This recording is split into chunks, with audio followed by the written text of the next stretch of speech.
ನಮಸ್ಕಾರ ಎಲ್ಲರಿಗೂ. ನಾವಿವತ್ತು ಕಡಲೆಕಾಳು ಹುಸಲಿ ಕಟ್ಟು ಹಾಗೆ ಚಟ್ನಿ ಮಾಡ್ತಾ ಇದ್ದೀವಿ. ಇದನ್ನು ಮಾಡೋದಕ್ಕೆ ರಾತ್ರಿನೇ ನೆನೆಸಿಟ್ಟ ಅರ್ಧ ಕೆಜಿ ಕಡಲೆಕಾಳು ಹಾಗೆ ಇದನ್ನು ಈಗ ಬೇಯಿಸ್ಕೋಬೇಕು. ಮೀಡಿಯಂ ಫ್ಲೇಮಲ್ಲಿ ಇಟ್ಟು ಬೇಯಿಸ್ಕೊಂಡ್ರೆ ತುಂಬ ಸಾಫ್ಟಾಗಿ ಬರುತ್ತೆ ಕಾಳು. ಸೊ ಚೆನ್ನಾಗಿ ತೊಳೆದಿರೋ ಕಾಳನ್ನ ಇವಾಗ ಕುಕ್ಕರಲ್ಲಿ ಹಾಕಿ ಉಪ್ಪು ಹಾಕಿ ಬೇಯಿಸ್ಕೋಬೇಕು. ಇದನ್ನು ನಾವೀಗ ಮೀಡಿಯಂ ಫ್ಲೇಮಲ್ಲಿಟ್ಟು ಬೇಯಿಸ್ಕೊಳ್ತಾ ಇದ್ದೀವಿ. ಒಂದು ವಿಷಲ್ ಆದಮೇಲೆ ಆಫ್ ಮಾಡಿಕೊಂಡು ಪ್ರೆಷರ್ ಇಳಿಯೋ ತನಕ ಬಿಡಬೇಕು. ಟೊಮೆಟೊ ಹಸಿಮೆಣಸಿನ್ಕಾಯಿ ಅದರಲ್ಲೇ ಹಾಕಿ ಬೇಯಿಸ್ಕೊಂಡ್ರೆ ಫ್ಲೇವರ್ ಇನ್ನೂ ಚೆನ್ನಾಗಿರುತ್ತೆ. ನಾನಿಲ್ಲಿ ಸಪ್ರೇಟಾಗಿ ಬೇಯಿಸ್ಕೊಳ್ತಾ ಇದ್ದೀನಿ. ಒಂದು ವಿಷಲ್ ಆದಮೇಲೆ ಪ್ರೆಷರ್ ಇಳಿದ ಮೇಲೆ ಕುಕ್ಕರ್ ಮುಚ್ಚಳ ತೆಗೆದಾಗ ಕಾಳು ಈ ಥರ ಬಂದಿತ್ತು. ನೀವು ನೋಡ್ತಾ ಇರ್ಬೋದು ಕಾಳು ಎಷ್ಟು ಸಾಫ್ಟಾಗಿ ಬಂದಿದೆ ಅಂತ. ಇದನ್ನು ನಾವೀಗ ಸ್ಟ್ರೈನ್ ಮಾಡ್ಕೊಳ್ಳೋಣ. ಎಲ್ಲ ಕಡಲೆಕಾಳು ಎತ್ತಿ ಕಟ್ಟನ್ನು ಮತ್ತು ಕಾಳನ್ನ ಸಪ್ರೇಟ್ ಮಾಡ್ಕೊಳ್ಳೋಣ. ಯಾಕೆಂದರೆ ನಾವೀಗ ಕಾಳಿಗೆ ಒಗ್ಗರಣೆ ಹಾಕಬೇಕು. ನಿಮಗೆಲ್ಲ ಗೊತ್ತಿರುವ ಹಾಗೆ ದೇವಸ್ಥಾನದಲ್ಲಿ, ಪರ್ಟಿಕ್ಯುಲರ್ ಆಗಿ ಗಣೇಶನ ದೇವಸ್ಥಾನದಲ್ಲಿ ಕಡಲೆಕಾಳು ಹುಸ್ಲಿ ಕೊಡ್ತಾರೆ ಪ್ರಸಾದವಾಗಿ.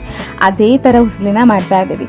ನಾವೀಗ ಎಷ್ಟೋ ಕಾಳುಗಳಲ್ಲಿ ನಾವು ಕಟ್ಟನ್ನು ಮಾಡ್ತೀವಿ. ಹುರುಳಿ ಕಾಳಾಗಿರ್ಬೋದು, ಹೆಸರು ಕಾಳಾಗಿರ್ಬೋದು, ಕಡಲೆಕಾಳಲ್ಲೂ ಮಾಡೋಣ ಅಂತ. ಕಟ್ಟು ತುಂಬಾ ರುಚಿಯಾಗಿರುತ್ತೆ, ಹಾಗೆ ಹುಸ್ಲಿ ಕೂಡ ಟೇಸ್ಟಿಯಾಗಿರುತ್ತೆ ತಿನ್ನೋದಕ್ಕೆ. ಇಲ್ಲಿಗ ಒಗ್ಗರಣೆಗೆ ಬಿಸಿ ಎಣ್ಣೆಗೆ ಸಾಸಿವೆ, ಉದ್ದಿನಬೇಳೆ ಹಾಗೆ ಜೀರಿಗೆ, ಕರಿಬೇವಿನ ಸೊಪ್ಪು ಹಾಕೊಂಡ್ವಿ. ಹಾಗೆ ಇವಾಗ ಹಸಿಮೆಣಸಿನ್ಕಾಯಿ ಉದ್ದವಾಗಿ ಕಟ್ ಮಾಡಿರೋ ಹಸಿಮೆಣಸಿನ್ಕಾಯಿ, ಚಿಕ್ಕದಾಗಿ ಕಟ್ ಮಾಡಿದ್ರೆ ಕಾಳಲ್ಲಿ ಮಧ್ಯೆ ಮಧ್ಯೆ ಸಿಕ್ಕಲ್ಲ.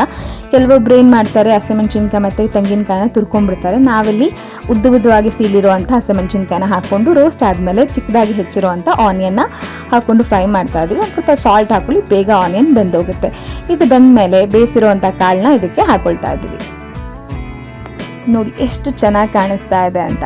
ಸೊ ಇದೆಲ್ಲ ನಮ್ಮದು ಚೈಲ್ಡ್ಹುಡ್ ಮೆಮೊರಿ ಅಲ್ವಾ. ನಾವು ದೇವಸ್ಥಾನಕ್ಕೆ ಹೋದಾಗ ಈ ಪ್ರಸಾದ ಕೊಡ್ತಾಯಿದ್ರು, ಇನ್ನೊಂದು ಸ್ವಲ್ಪ ಕೊಡಬಾರ್ದಾ ಅಂತ ಅನ್ನಿಸ್ತಾ ಇತ್ತು. ಇಷ್ಟು ರುಚಿಯಾಗಿರುತ್ತೆ. ಸೊ ಒಂದ್ಸಲ ನೀವು ಟ್ರೈ ಮಾಡಿ ನೋಡಿ ಹೇಗೆ ಅನ್ನಿಸ್ತು ಅಂತ ಕಮೆಂಟಲ್ಲಿ ತಿಳಿಸಿ ತಪ್ತೀರಾ. ಇವಾಗ ಇದಕ್ಕೆ ತುರಿದಿರುವಂಥ ತೆಂಗಿನಕಾಯಿನ ಉದುರಿಸ್ಕೊಳ್ತಾ ಇದ್ದೀವಿ.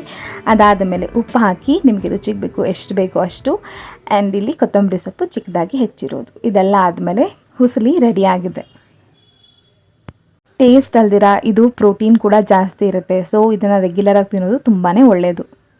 ಇಲ್ಲಿ ಬೇಯಿಸ್ಕೊಂಡಿರುವಂಥ ಹಸಿಮೆಣಸಿನ್ಕಾಯಿ ಹಾಗೆ ಟೊಮ್ಯಾಟೊ, ಸ್ವಲ್ಪ ಜಾಸ್ತಿನೇ ಕೊತ್ತಂಬರಿ ಸೊಪ್ಪು ಹಾಕ್ಕೊಬೇಕು. ಅದಾದಮೇಲೆ ಬಿಡಿಸಿರುವಂಥ ಬೆಳ್ಳುಳ್ಳಿ,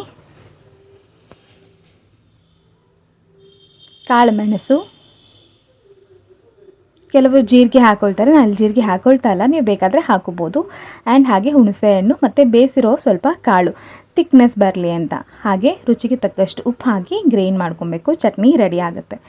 ಇವಾಗ ಚಟ್ನಿ ರೆಡಿ ಆಯಿತು, ಕಟ್ ರೆಡಿ ಇದೆ, ಹಾಗೆ ಹುಸಲಿ ಕೂಡ ರೆಡಿ ಇದೆ. ಇವಾಗ ಇದನ್ನು ಸರ್ವ್ ಮಾಡೋಣ. ನೋಡ್ತಾ ಇರ್ಬೋದು ಬಿಸಿ ಬಿಸಿ ಮುದ್ದೆ ಹಾಗೆ ಹುಸಲಿ, ರುಚಿಕರವಾದ ಹುಸಲಿ, ಚಟ್ನಿ, ಚಟ್ಪಟ ಚಟ್ನಿ ಹಾಗೂ ಕಟ್ಟು. ಇದನ್ನು ತಿಂತಾ ಇದ್ದರೆ ತುಂಬಾ ರುಚಿಯಾಗಿರುತ್ತೆ. ಟ್ರೈ ಮಾಡಿ ಹೇಗಿತ್ತು ಅಂತ ತಿಳಿಸಿ.